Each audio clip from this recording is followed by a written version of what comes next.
The Supreme Court has spoken, and it's seriously taking these lawyer killings and red tagging of judges.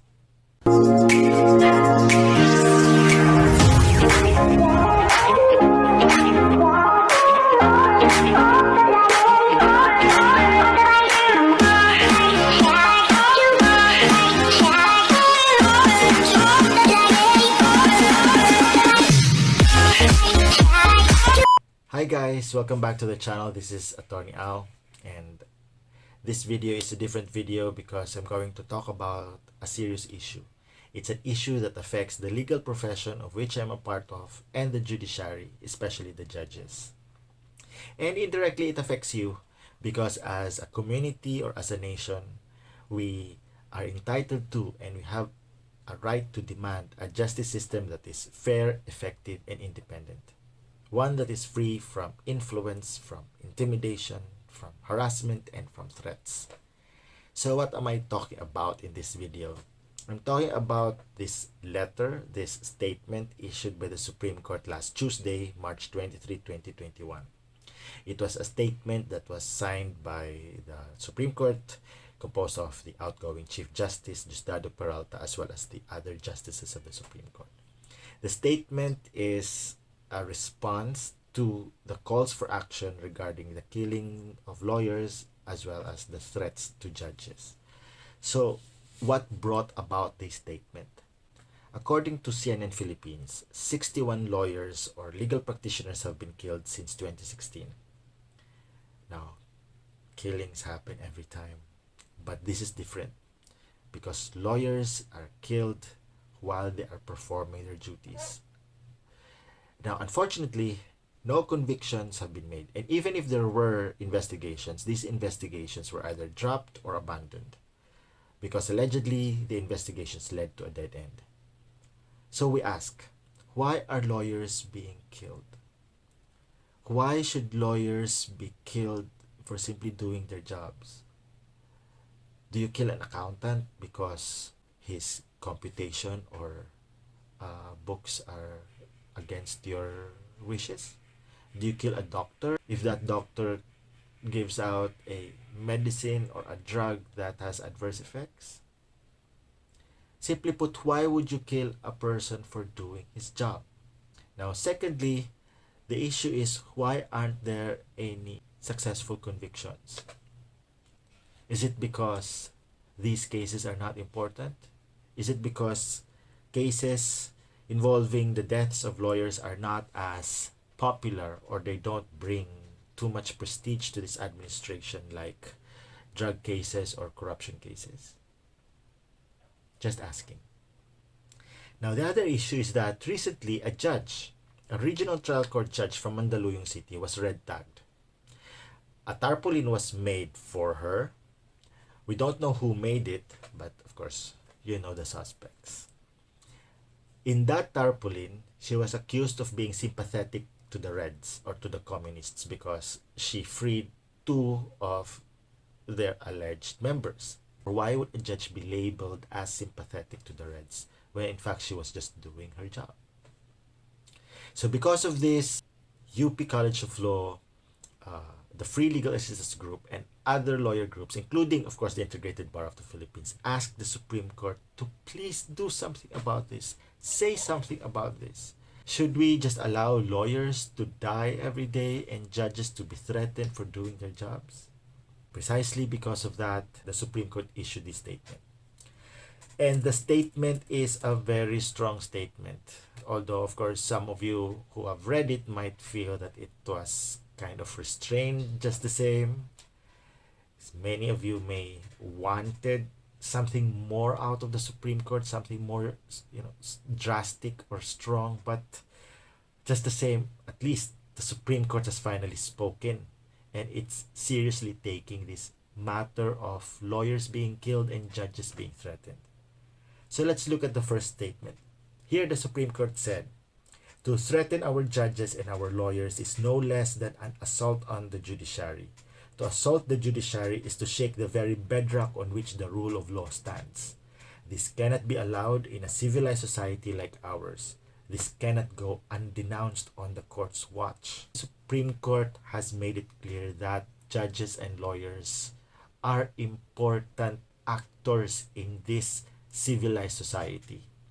That justice can be served only when the people who administer it are safe and are protected from external influence or from threats to their lives and to their jobs. If we do not protect these persons or these people, then the core of our very society, which is based on civility as well as rule of law, will be threatened.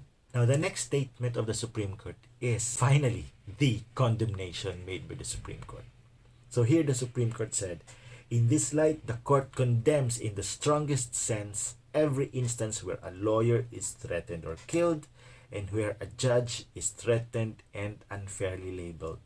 We do not and will not tolerate such acts that only perverse justice, defeat the rule of law, undermine the most basic of constitutional principles, and speculate on the worth of human lives. So here the Supreme Court has finally put down its feet and said, we cannot allow this anymore. No, not anymore. If lawyers and judges can themselves be threatened by these unjust and unlawful acts, then what about the ordinary people? Whether you're a lawyer or not, or a judge or not, an ordinary person deserves protection.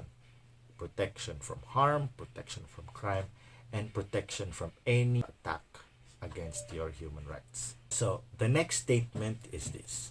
This should never be countenanced, for it is only in the enjoyment of our inalienable and indivisible rights that our freedoms become meaningful.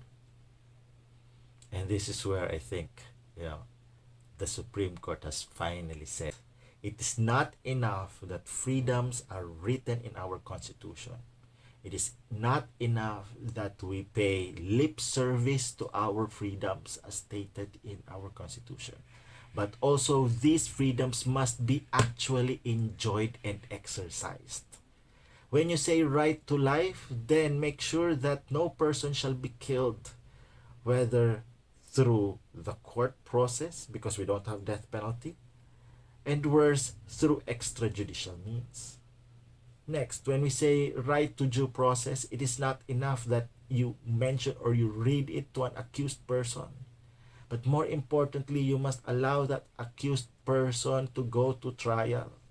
You must let the prosecution prove his guilt and allow the accused person to establish his defense. When we say right to information, it's not enough that you just state it in some document or memorandum. You must actually allow people to have access to this important information.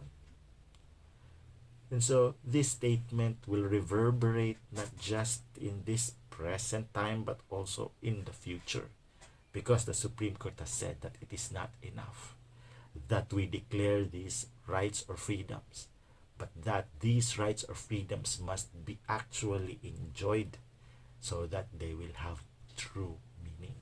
The next statement is this. The Supreme Court has always operated within institutional restraints. True. But it is far from resigned to spectate as clear breaches of constitutional rights are carried out beyond its halls. Clearly, the Supreme Court is telling us that yes, most of the time, or traditionally, the Supreme Court is a passive court. If you are a student of political law, of course, you will remember that the Supreme Court will not touch on political questions, will not touch on matters that are not yet ripe for adjudication, and all those other restrictions on the power of judicial review. And for some, it was frustrating for the Supreme Court not to act on serious issues. But at least in this statement, the Supreme Court has said that it will not just be a mere spectator when clearly constitutional rights are being violated. So, expect the Supreme Court to do something about it and not just to wait and see what happens. The next statement is this. The bench and bar, as well as the public, can rest assured that we will continue to unflinchingly comply with our constitutional duty to act decisively when it is clear that injustices are done. Okay. And lastly, the statement is, true to the just virtues we all must fight for, our resolve is unqualified. We recognize the bravery of all the judges and lawyers who show up to administer justice in the face of fear. Let there be no doubt the Supreme Court stands with them. These are the assurance of the Supreme Court, that the Supreme Court will not stand idly by as its lawyers and its judges are killed and threatened. So acting on these killings of lawyers and threats against judges, what courses of action have been mandated or adopted by the Supreme Court in this statement? Well, there have been 5. So first is to collect all data or information regarding these threats and deaths of lawyers in relation to their jobs. And all lower courts judges have been given until the end of April to submit all this information. The second directive is to consider revising and amending the rules of procedure on searches and seizures, including advising the use of body cameras and even reconsidering the rules on the conduct of buy-bust operations. The third directive is for the Office of the Court Administrator to investigate that tarpaulin which red tagged the judge from the Regional Trial Court of Mandaluyong City. The fourth directive is to consider all letters complaining about threats to personal liberty be converted as complaints or petitions for writ of amparo or for writ of habeas data. And finally, the fifth directive is to coordinate all these issues about threats to the lives of judges and regarding the deaths or unresolved killings of lawyers with the appropriate agencies, including the law enforcement agencies. So clearly the Supreme Court wanted something done, and the Supreme Court through this statement would be on top of the situation. So as a lawyer myself, how do I feel about this statement? Well, I'm happy, I'm glad, and I'm reassured. Because it's not easy being a lawyer these days. It's not easy to do your work when doing your work poses a threat to your life. So, feeling like a kid, feeling like a child, I see the Supreme Court statement as a protective embrace of the Supreme Court. And so, we look forward to a more secure or safe courts, a more secure and safe dealings with law enforcement agencies, and that feeling of security wherever we go or whenever we do our job. Because our being a lawyer does not end when the case is adjourned. We remain to be a lawyer even outside of our courts and even outside of our offices. So we need that protection, we need that assurance 24/7 for the rest of our lives. So thank you to the Supreme Court. And there is never a better day, there is never a more opportune day than today, perhaps, to say that finally I can feel that the Supreme Court will be behind us, especially in these very difficult times. So I will end my video here. Thank you very much for watching. I hope you learned something today. Please help us spread the message that a lawyer's life is important. All lives matter.